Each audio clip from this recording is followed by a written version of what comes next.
Russell, Aadel. thanks for being here. Thanks for having me, young fella. Good to be back in Calgary, man. I've been here in a while, yeah. How did Calgary treat you? Calgary was great. Shows were incredible. I had a great time on stage. I wasn't really focused, and I just went with it. 20 years in the game. How does it feel? You know, when you're the first guy, you get to experience everything first, I guess, right? First, take us back 20 years, 1989. Did you ever think, how long did you think your career would really last? When did it go from a hobby to a profession? It was never really a hobby. I didn't really have any options in life, so I started doing it in '89, and I gave myself a realistic goal when I started. I said if I'm not done anything in 8 years, I'll jump out of it, and by then I'll still be 27, so I'll be good to go and whatever. And after a few years, I started doing more and more, and things started to happen. I was like, well, I can't bail now. Let's just see what's next. So did you ever consider giving up and doing a 9-to-5? No, I'm way too lazy for that. Way too lazy for that. Too lazy for a 9-to-5. I can't, you know what, I have a problem with authority, so if somebody told me what to do, I'd be like, no, I'm not doing that. So now, without a hit sitcom, a feature film, or even a recurring TV role, you managed to create a cult following. How is this possible? I don't know.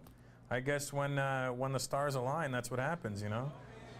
And it's right across the board now. It's not like just one group of people. It's not just the Browns or the Asians. It's, as you saw by the audience, it's very mixed. You do poke fun of your Indian heritage, yet you've never accepted a typecast or stereotypical role. Why? Why would I? I worked way too hard to get to where I am to sell out now.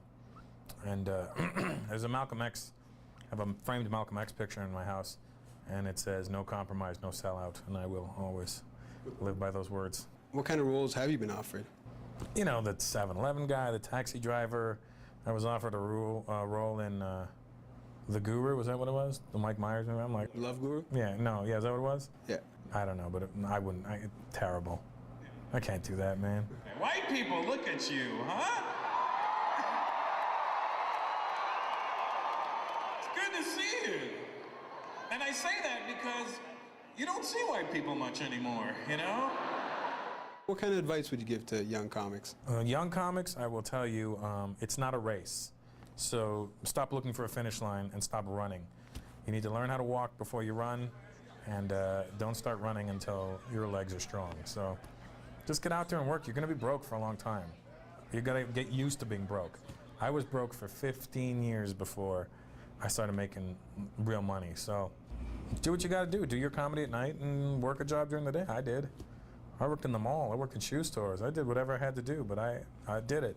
If you could do anything different, would you change anything in your career? No, I don't think I would, just because it all happened for a reason. It came together the right way. I mean, what would I change? How much bigger can it get, you know? I don't want to change it. Maybe you change one small thing back in the day and it affects everything now. Right, the trigger effect. Yeah, it's all great now.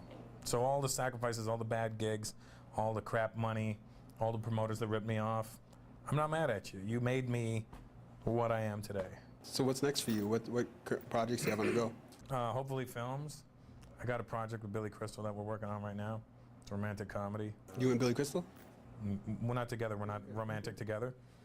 But it'll be me and a girl, and Billy will be in the movie, and he's going to direct it and produce it. So that's pretty exciting, especially when you look at the body of work Billy Crystal brings to the table.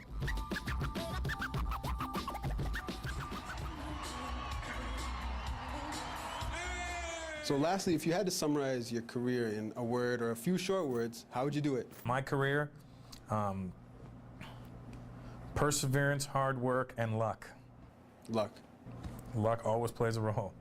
There's funnier guys than me out there that have not made it. Really? I'm not saying I'm the funniest guy.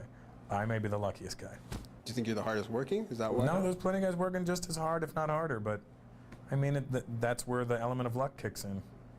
It's a combination of all those elements. It really is. It's the stars lining up.